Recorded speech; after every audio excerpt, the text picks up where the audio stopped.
wakwaba sɛ ne medi kan kae no enne asema awofia no ɛyɛ asefem papa na encheye ɛna ɔmani nyina sɛ na hene de kɔto mrahye fie 2022 budget ɛna mrahye bedjafo akomo na roho samba ko womu a wote a ebetwa wasumkra ɛyɛ yenuanom a sabi wo mo aka kakra na wo ye atuma o tobuta abanse wo mu ye afiri wa empeniampa ni nuampa wo mu yifi wo no in fact asemi baaye no omantana se if say aban ma wo manu aduane abo wo mu eni nti wo mu kɔ akoye oye kyere aba ne se ya o se ye tena se ni esi nkonya ni ebobo hu ni ebisa se aso yenuanom a wo mu ntimi anya bibibiara a wo mo ho honam akwa atwe anu nti wo mo kwatena Tollboot gigi sika na abanse wo yefi ho eni nti wo mu nkofie enkoda kom no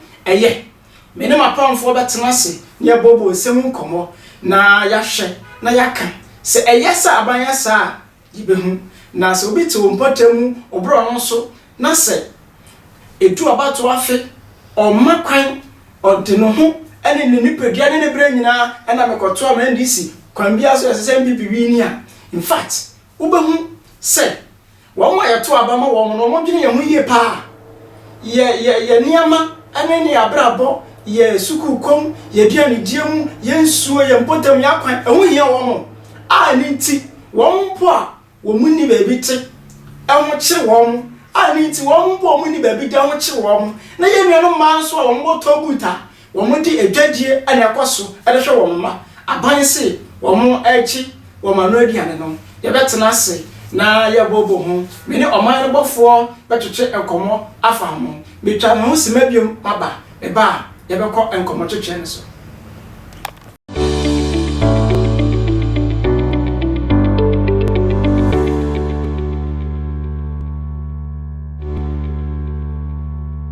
attention TV ene oman nyina bofo kronkron ena ehia ba no oman mu nsem a emu ye ne papa efise ono so eye oman bapa ene nti no wabeka me nsa de na mema me bra penimpa akwa abaso ngokra ye ska bibia wo de na me adom ne won pa na kuma so to say kuma se kakra untimi nkan bibi yeah this is kumarika we can kumarika Las Vegas ni de ka yes ya bana wasepa na ya ma wakwa babiam aba attention TV so me chiri say unya video ni bi hweye efa yenuanom asabi omho number bi ye aka kakra ni ntina omo no mogigigi sika wo Tollboot ho ye asam we wote ya na hu video no aso man ba wo twene o man no ho no wo feleze skapa ba mi na wase na mentia wa hefo na ye na o ma se da o mo je brehwe attention TV skapa one thing that people don't know is me many Ghana Society of the Physically Disabled. Okay. We know my Juma almost be 3 years and I'm coordinator. Okay. Most of our events in our name I'm trying to match my programs. Sure. And so we know more to say about final form. Don't use that word because okay. The regretted statement. Okay. Saka sana di ebese se Ghana for say okay. We are chow say then no first time what it. The woman say many disabled for here Juma. Okay. Na you from disabled. Or may physically challenged. Okay. Yes, now physically challenged, you know.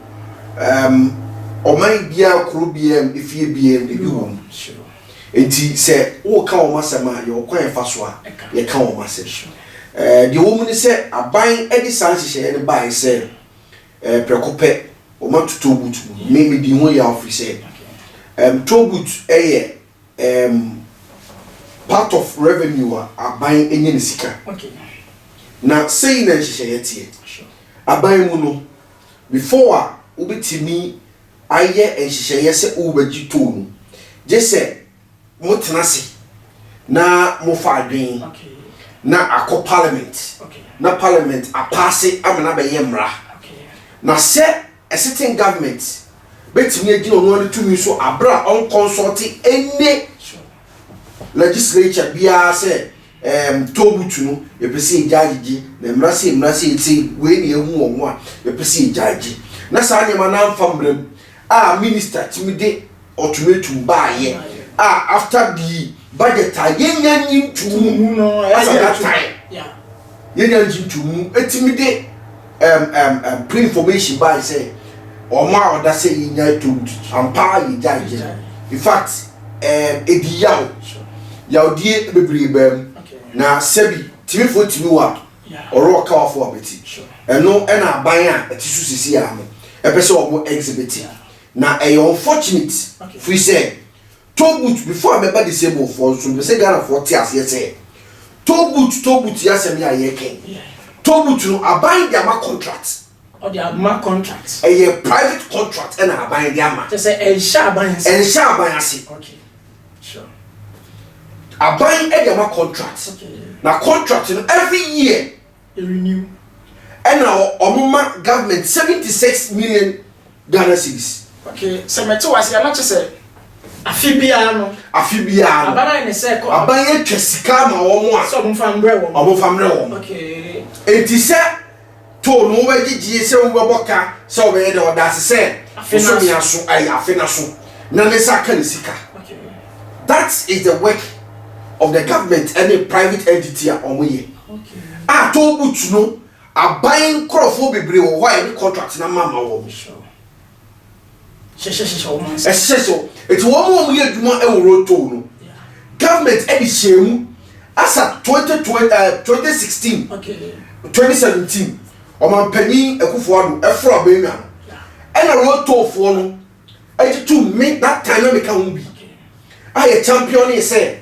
one more live with disability no some physical challenge no I was say ye dey one more I was part of the campaign yes I was part of the campaign and ye champion ya na we so obama ye quota not just say aban a ono say ye ni Tollboot mfi ho no ono na say yamfa disable onye yes say na be omo nso ebenya bi as part of omo contract no omo private companies no contract and omo di share say this is the plea aba eti omo besere say so omo fa nipa also omo disables e ka ho eti omo ye so omo makota I remember say somewhere 2017 mu ho me kai na fei ye kofie ani charter ye wo omo nyina yi bi Emma a hunsem afọ mu ye number also before mate so okay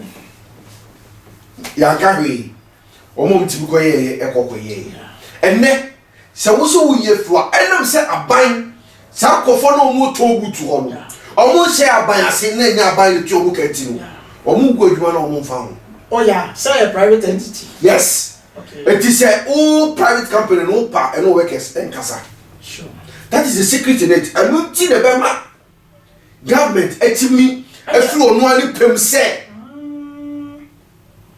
ye twa Tollboot na me ba o so omo yi fi wasa na omo je contract na fi private for this direct e ba sa so a se wo na ye physical challenge person na nya aban na fa wo aban ni woni asem ye nim wo aban nim wo mo private companies ne nim wo mo nta ko so mo adwuma egu ntini kofie wow a private company no ono adwuma no obeka just aban the contract it's ko but I aban dia anka labor laws ebe we wo mo sure it's ko mo ko mo fa so o mo de workers no ebe fa so na wakwaye obi a unim physical challenge for masetine mo no mananti dey before aban be ma contract no ama say ye nji wo mo no sa adwuma eko no na aban nim say a private entity as in case of the contractor ebema disabled for no lose but that's a panel question we bisa the woman said aban nim say o ma fa nipa aban nim Tollboot for no the whole Ghana nipa o batimi o ma recruit o they know o the number but the woman said enam say aban nim say sa crofo no mo she Tollboot asini nyina no ono mu ni problem no and a contract no so say net here is subjected for renewal Okay, indeed I say you renew biom. You renew biom. Wow. You bet you contract refusal. Anytime, yeah. It's as a timer. Government this are ultimate to the buyer. Now they are supposed to go for a renew. Okay. Of contracts. And what is a contract in a woo? I will not so be renew. And the government is saying no renew you. They are not quite you to you. This is the secret. It's one more a car. Omukufie sebi fiscally challenged for no omukufie. I'm telling you today, say government don't know them. Wow. Omunye duma ma ban. Omunye duma private companies. Sure. This is the secret in it. Wow. And Ghana, yaye mo say omaya etimu no. Ekofobi timi de mrasho omo se me just like that. Na unfortunate say etesa. Yeah. Na yenti ase say okay. We are saying, as for the boo baby, say, oh, you are for sa. No, I shall be if you say, or for sa, I didn't be pansa essay. Okay. Or for, then sa, I didn't be pan essay. Okay. May Kai say, a bino, April to me. What shall Shema, pa, send you pa, and to a bama woman, and yet net, and no more exhibition. Now, may you know, you may catch any penny and say, say who futua to go kromotifo. Sure. Oh yeah. Say anana ede omko. Yes. Anana ede omeba. Yes. Me no be abeka say e fa blame ne ma ban. Okay. Fa blame ma wo mo a yen yesi ga to aba ma wo mo as ye MPs. Okay. Fi say they all know this. Omo ya we. Omo nim. Sure. But obi enu obeka bi aba. Sure. But mo wo ho for us. So yenti no mo. Yes.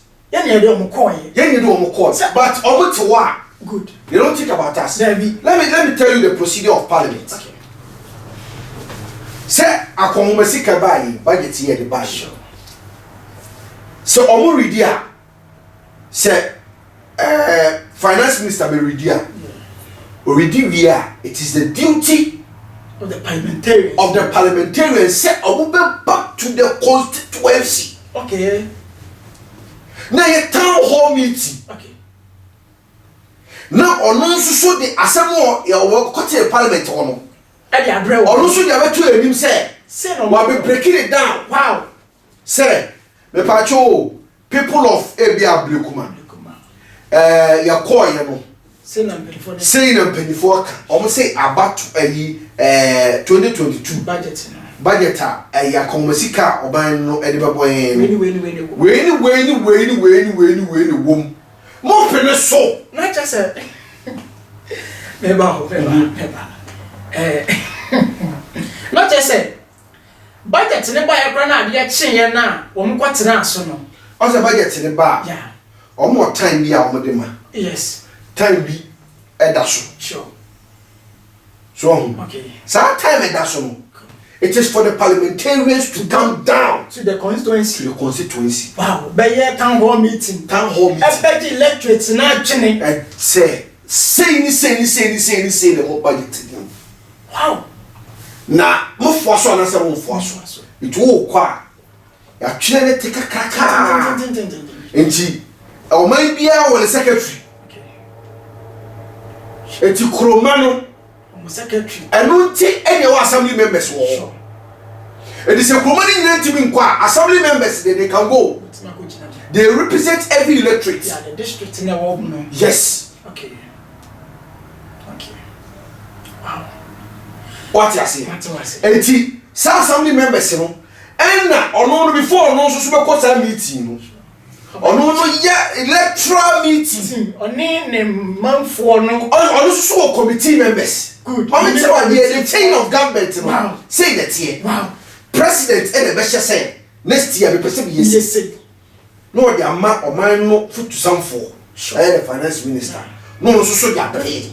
Okay. But they to parliament. But they to Ghana for you. Your representatives are war or my one parliamentarians. No so atam e their brain e wo down. Wow.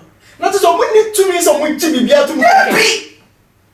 Debbie. I never some kwe. Debbie, only to me. No be. I don't think America says so foot to be a too committed. Assembly member busa assembly member say assembly member budget buy omo dia ba assembly na be ka kire fa ho wow ya wo tumi si ebisa wo you wo tu the assembly members e wo ho sure date na DC is e wo ho date say ya papa no ma ya na mo ti fie da bia that is it they are closer to us yes. It is always chain now the chain na wo ho no ye say assembly member no o ya assembly member no o sa o unit committee members o muni na mu unit committee yes sa o unit committee chairman wow it's one unit committee no am na be call rounds no ma give the view of the people yeah that bring assembly man now do this to the assembly ho a we dey kwa to DC anim now DC abeka say before MP wow it MP kwa on si 11 no ye call ye crofo sisi ye crofo sisi na mo ma tebu ade no e dey akoma speaker sure na e hwim eti dodo no ai be kan Ghana for dodo e be ka say oh say na budget ne bae ye pese ye dey 1.5 no ye 1.75 ni inti but e betimi 1% manage tuma o mani ye nyina o mo hwe ai report ni nyina bae ni nyina na speaker mo say okay ene dodo na ko gina sei ene sa de a ye to so aba no ma to so aba na dodo di dodo ne kan ye no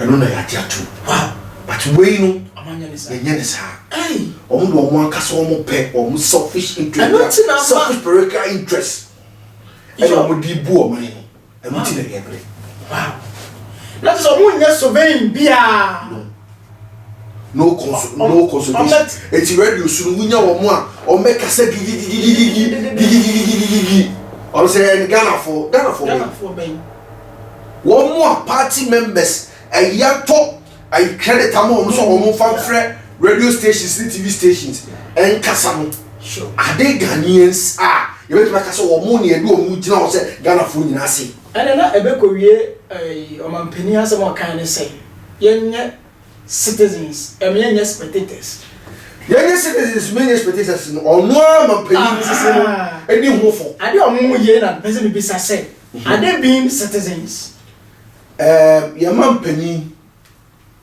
asa tisiye no yeah the oye ne die yenti obi syndrome simply because asa any high keke no simply because ye ka ho bi sure ade say ohini owo kurum okay friend ye mpise apibra oba e den why enye de why you okay o kotra parliament ho ye say budget aba di asema ne mi mind for abeka o to parliament wo kasa asem e be boy influence o chibi yes no you see ye bo mo chibi amamu won ekwas aba be wie ya kasa yeso so if you understand politics that is politics they will call you enutina se be this year they didn't ko kire se LPB kasa wo peso wo be gira constituency bi so a odi kan ne ho ko kire hemfo sure ai wo ho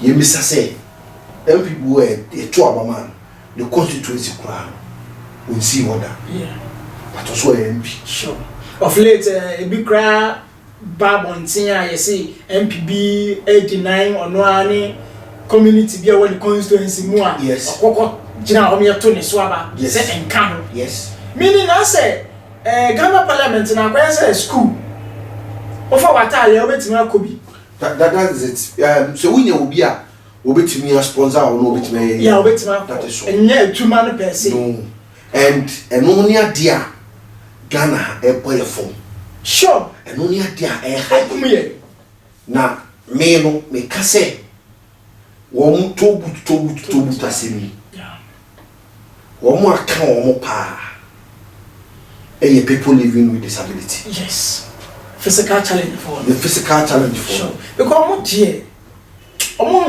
nyankrofo mo ya active people sir oh some are active okay some are active some are reluctant okay and obu also laziness na yam okay na the woman say nyankrofo kasa an e ba ye no kra no omo omo ton enema ewo Tollboot no nyina no afiri ho ne ade. Well, listen, let me tell you. Okay.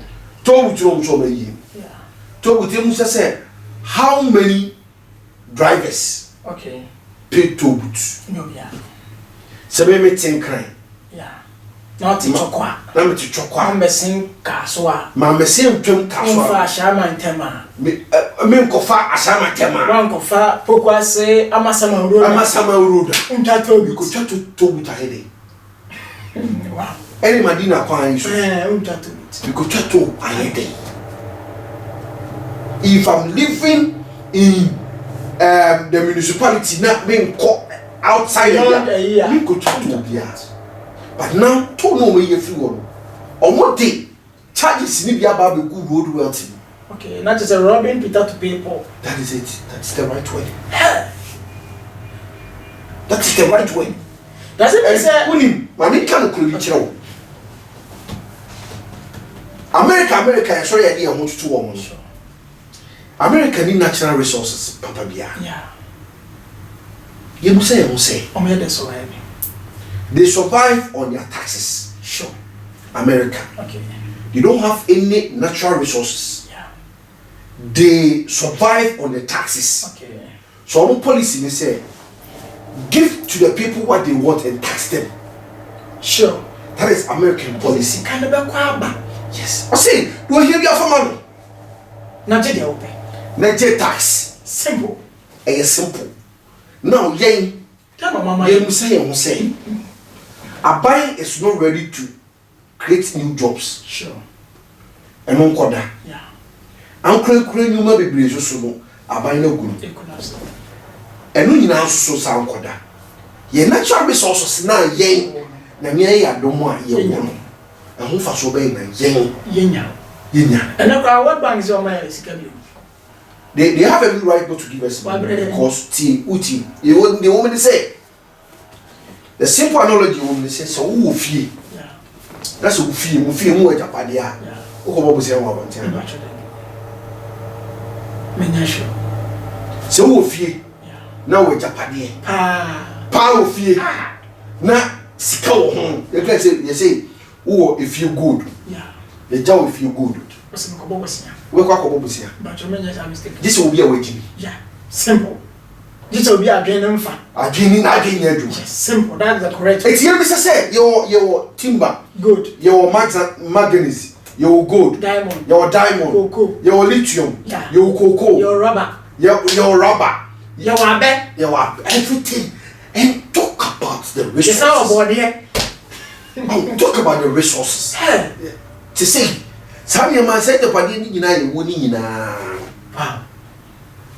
Sadia no for so pain. Emiache oyo kakran so. Oh! Nye kakran. Mechanism. Emiache oil. Go to Dubai. Only Dubai have only oil. Only apart from oil.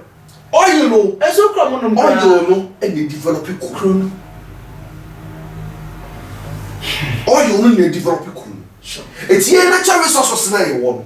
For so be na ye timamfo ye nya. Afei resources no maji aboso. Ena oribesi ye de kakra no so na amsade me yesu mo say taxi. What is this incident? To many kasa the governance no e fa so papa bi yesu.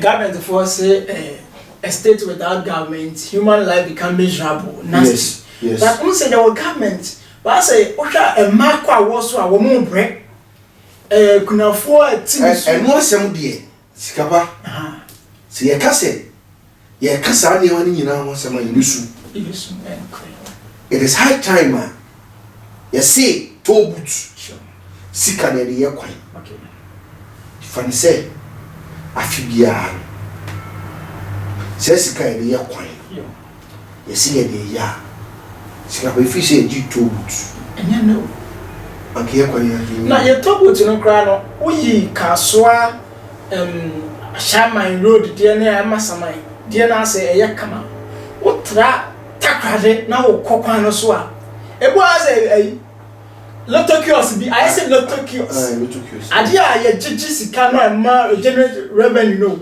yes I say lotto kiosk that is the country we are living in wow That's the country we are living in. So who said more week na ma raho? We be to me because o mine I say ye meaning ni pa sure. You will japadi when you say yes. We share physical challenge for quite fast juma juma film say that should tell you say one more ye team recover to abama no amumene. Dabi. Komudine ho a kan si da. Dabi na on say siga the woman say ye value. Okay. Ya Ghana for na ye to yes, ye nim ye power ye kuta. Nim sure. Anka MPs omuko gina ho omuji abatu ni tun nyina anka we can fight sure and put vote of no confidence against them. Yeah. What is Speaker of Parliament. It is a Ghana nyina ni atwa be yi no. Yeah. Oh yeah. Yeah.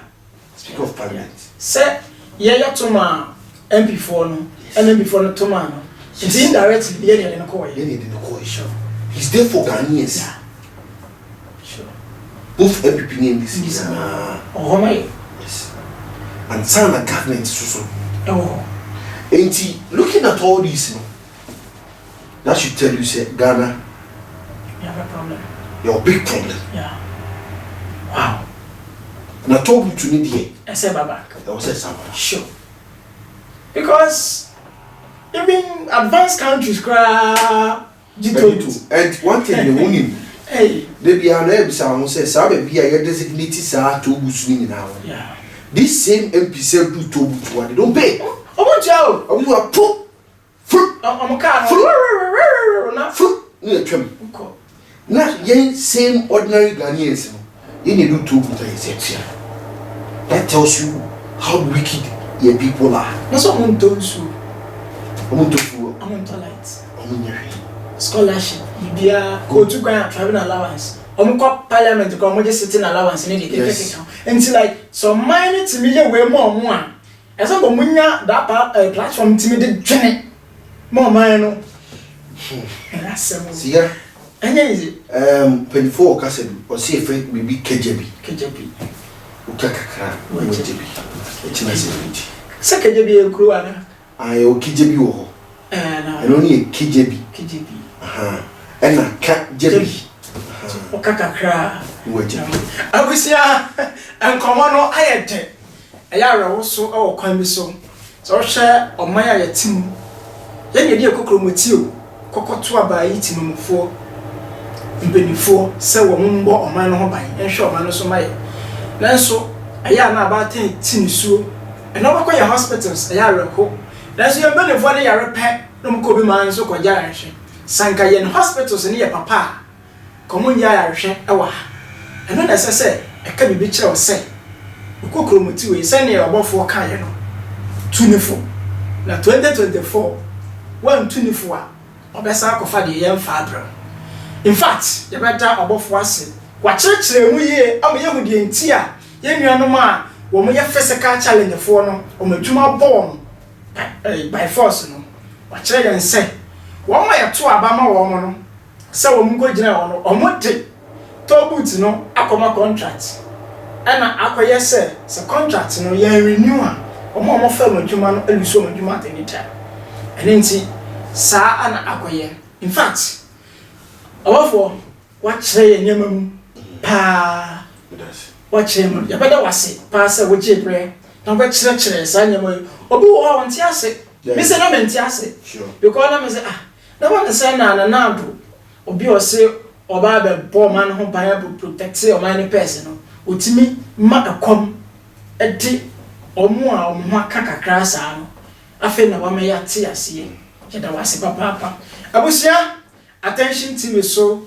and I will so I watch no make sure say page no Facebook and YouTube I like it na share on subscribe ya subscribe make sure say video ya man go viral no be anya na ho ti ase na wofo am ya ti ase say yentu yenkokromotifo but the juma de no be si ha na mada wase nyankopon ko so ensha attention TV yen followers and afi yen viewers nyina nyankopon enko so amfa na tabankese no embo ye ho ban but as I say onya adre e ka me ho Queen University Foundation bronya ba ye be onibie ene ekunafo adoye frɛ no na ne entwe enkomo afei bronya be ye be sra nkum ye be tontare papa ne nyina aye na teas boutique and cosmetic medin ade na agency kapa me da production ne nyina ase ye beda wasibio Attention TV ye be share